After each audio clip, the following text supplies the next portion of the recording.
Amid some reporting that Donald Trump was forced to hide in a catering van on his flight back from Turkey not so long ago, the CNN panel absolutely descends into chaos when you see the two MAGA individuals, Jesse Arm and Jason Rantz, just completely melt down trying to defend Donald Trump and his position within the Iran war. As usual, let's watch the clip in full. I'll give you guys my thoughts towards the end. Let's get into it. All right, good evening, everyone. I'm John Berman in for Abby Phillip, and we do begin with breaking news. An elaborate secret plan to get President Trump out of Turkey following the NATO summit last month, following a credible threat against him. According to the Washington Post, it was an Iranian assassination threat against the president that prompted this really extraordinary operation. Now, Trump had originally boarded Air Force One. By the way, the old Air Force One, they'd already sent the Qatari jet, out of there. He boarded the old Air Force One. Then the Post reports that Trump and several aides were shuffled into this airport catering truck, which then transported the president to a smaller military jet. So Air Force One and the White House and media members on board were essentially used as a decoy.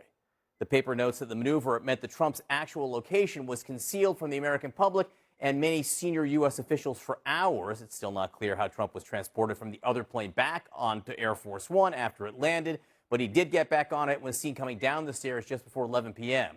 Since the incident, the president's made a bunch of contradicting statements about what happened there. All right, let's talk about this situation. There are really two issues here. Number one, which is, I think at this point a little bit on the back burner, is the whole Qatari jet, Air Force One, which was given to the United States. That was shipped out like the night before, and the president claimed, it turns out quite dishonestly, that that plane was going to visit troops, U.S. troops in Germany and whatnot who wanted to see it. That appears to have not been true, doubly now. So now you have this elaborate plan to hide him on this other plane. And I just want to read you a couple tweets from Tommy Vietor, who worked in the Obama administration in the National Security Council. He wrote, quote, "This makes Trump look like both a liar and a scared little bee," rhymes with witch. Then he also writes, "The mental image of Trump hiding from Iran in a catering cart is devastating. A weak, stupid old man hiding from the consequences of his own decision while endangering others." Tara? Well, true. However, this was a national security situation of his own making, to Tommy's point. None of this rigmarole would have happened if Trump had just stayed on the real Air Force One that is completely outfitted with all of the bells and whistles and protection measures and defense measures that were necessary to protect the president of the United States. But no, he had to have his new toy, he had to have his Qatari bride plane, and against the Iranians would have still tried to kill President Trump if he was on the original Air Force One. So the Iranians have been trying to kill lots of presidents and people for years. That doesn't make it okay. Let Tara go. No. Okay. So here, you know what? To your point, since you're so eager to make this point, then why the hell did Donald Trump put his life in danger by going on a Qatari plane that wasn't outfitted with the proper things to defend him in the first place, to protect him? So that sounds asinine, your logic. So if he had just done this and not used taxpayer money to waste taxpayer money to have his little new plane and show it off, make a big deal about it when it wasn't secure, none of this ever would have happened. It's a situation of his own making. Jesse? Yeah, I think the point stands that the Iranians would have tried to kill President Trump and are trying to kill President Trump despite everything that Tara just said. I don't even necessarily disagree with you about the Qatari plane, but it's totally divorced from the fact that the problem here is the Iranians trying to kill our president, yours and mine, whether we like it or not. No, let's not forget that the bad guys are the terrorists trying to kill the president in this equation. Yes, which we would benefit from actually calling that out, right? I mean, this idea that there are two separate stories here, the news story, the transactional stuff that occurred, but the underlying threat from the Iranian government. This was not the first time that the Iranians tried to kill the president. Back in March, there was an individual who was caught and prosecuted over the same thing, being pushed through by the IRGC. One might argue, and I think that our friends on the left would argue this, that if it was a Democratic president, you would say this is an act of war. Go ahead. I will say, as somebody who is a staffer that traveled with Biden on Air Force One, I'm okay with the security protocols because Secret Service would not do something like this unless it was very, very credible. But what was going to be the plan with the real-life staffers and the media that were on the plane as a decoy? That, to me, feels like another piece of this that's a bit left out. But look, Republican president, Democratic president, it doesn't matter. I don't want to see our president killed by a foreign nation. I think the answer is collateral damage, right? If the idea is to use it as a decoy, there's only one thing that happens to the decoy, right? Yeah. But the point Let me add is- one point to this, because Jason said there are two parts to this story. There are at least three, which is that the reason we're all sitting here discussing this is because of fantastic reporting from the Washington Post, then recently seconded by the New York Times, in the context of the Trump administration subpoenaing previously journalists from the New York Times who had reported on the Qatari jet. So the fact that we all know this now, it's a bizarre story. It doesn't particularly inspire me with confidence that the President of the United States is hiding in a catering truck. But I do think it's worth paying tribute to our journalistic colleagues who have actually brought this out. I am always willing to give credit to the journalists there. Let me add a fourth aspect to this story.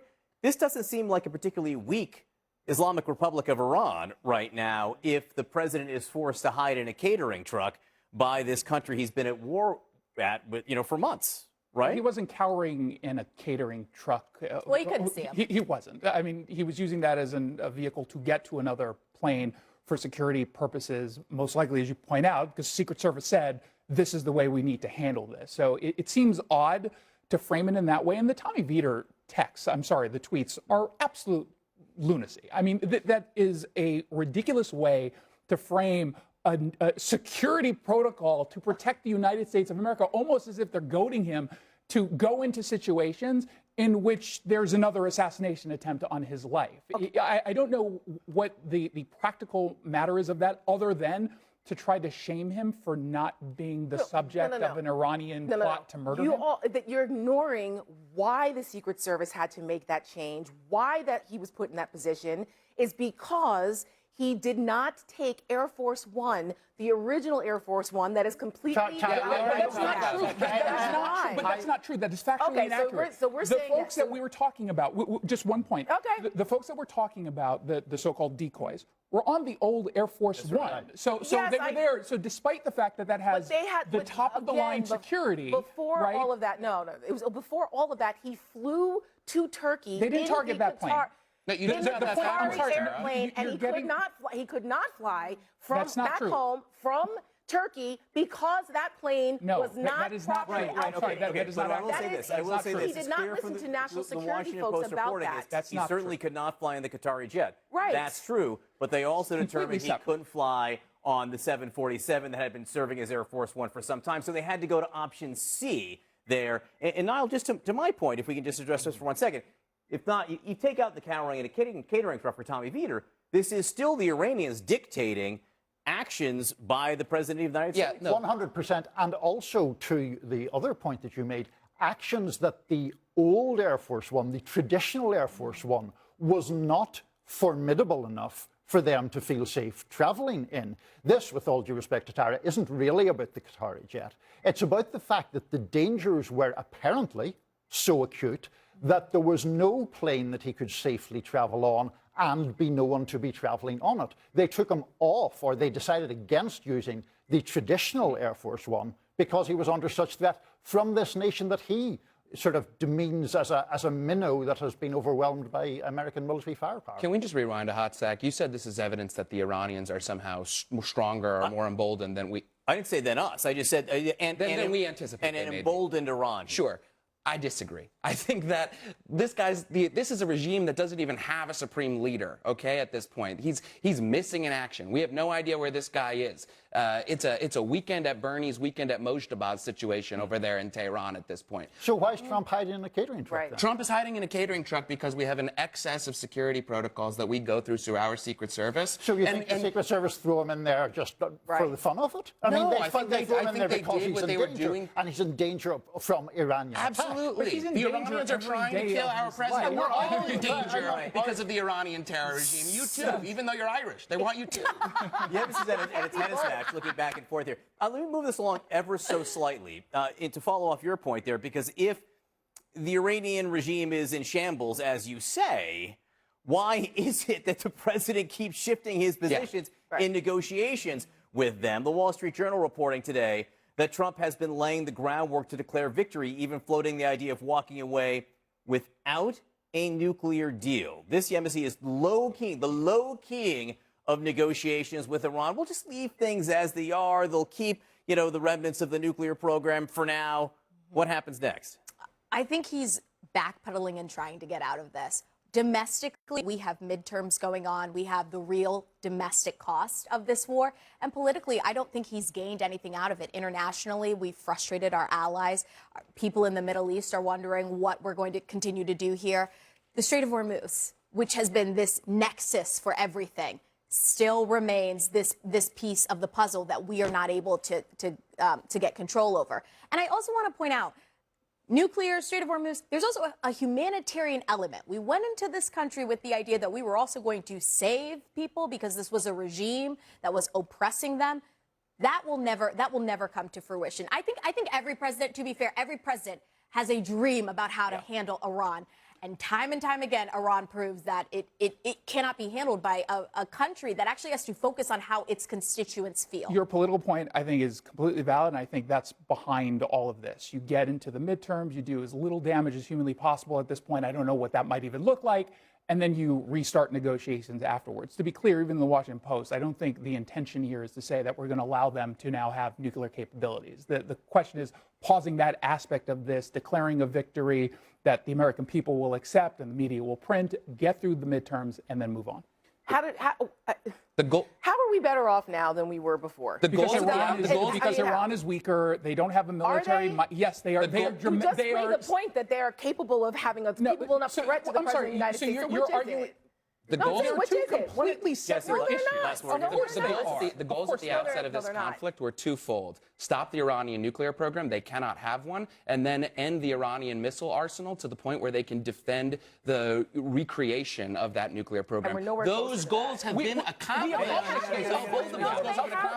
So at this point, the question becomes, what do we do about the Strait of Hormuz? We're currently, if we look at where we are right now, we're actually getting 8 million barrels of oil out of there a day. We're also getting 8.5 million through alternative pipelines that are going through there. That is contributing to the fact, along with our we're producing a lot more exports. The South Americans are producing a lot more exports. Hang on. It's $80 a barrel, and it's not 100. It's not 125. It's not 150 like you were projecting a few months ago at this same page. Hang on. Oh my gosh. Because we're going to move on here. I will say gas right now is $1 more than it was at the beginning of the war. The Strait of Hormuz is severely constricted. Yes, there is some oil getting through. Iran does have their enriched uranium, which they had at the beginning of the war. They still very much have the under rubble uranium.